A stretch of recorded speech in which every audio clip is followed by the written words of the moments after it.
Guys, সকালবেলায় আসলে আমি দেখেন আমার কুড়ের বাড়ির অবস্থা কি একটা অবস্থা হয়েছে দেখেন।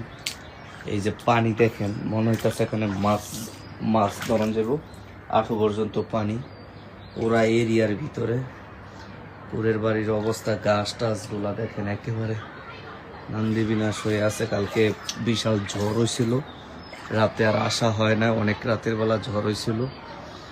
এই যে কুড়ে ঘরের দেখেন পুরা জায়গায় জায়গায় একেবারে পানি দিয়া একেবারে মানে কি বলবো, মানে ভইরা গেছে।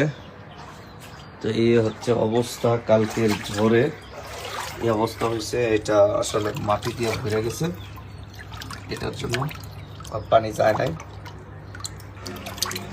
এই যে এখন আমি খুইলা দিতেছি, এটা আসলে মাটিটা ভরে গেছে। এত পানি, আরে বাপরে, মানে দেখেন আমার পা পর্যন্ত ডুইবা গেছে। যে এখন এই পানিগুলা যাইতে কত সময়ের ব্যাপার, এবং এটা কি একটা ওজন হয়েছে আপনি ভাবা যায় একটা জিনিস। মানে আমি আমার নিচের ঘর পর্যন্ত এই এই পানি জমার পরে নিচের ঘর পর্যন্ত ঘুরে গেছে।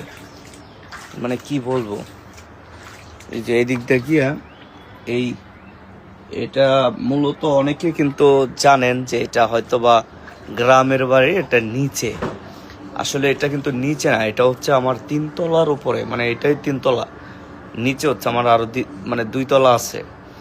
মানে এটা হচ্ছে আমার বাড়ির ছাদে, মানে 3 তলায়, ঠিক আছে, অবস্থান করছে এটা। তো অনেকে জানেন এটা নিচতলা, আসলে না।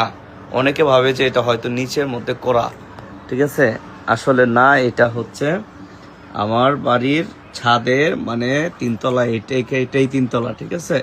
কিন্তু এই গ্রামের বাড়ির ফিল, আমি আসলে গ্রামের ইয়াগুলা খুবই পছন্দ করি। আসলে সেই জায়গা থেকে আমার এই গ্রামের পরিবেশটা এখানে তৈরি করা।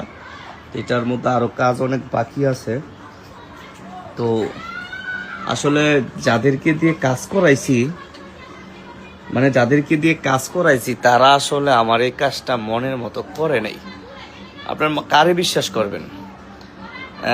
মানে তাদেরকে এমনভাবে কাজ দিলাম, তাদেরকে টাকা পয়সা যেভাবে বলছে সেভাবে দিছি, কিন্তু আমার কাজ ঠিক মতো তারা করে নাই, ঠিক আছে।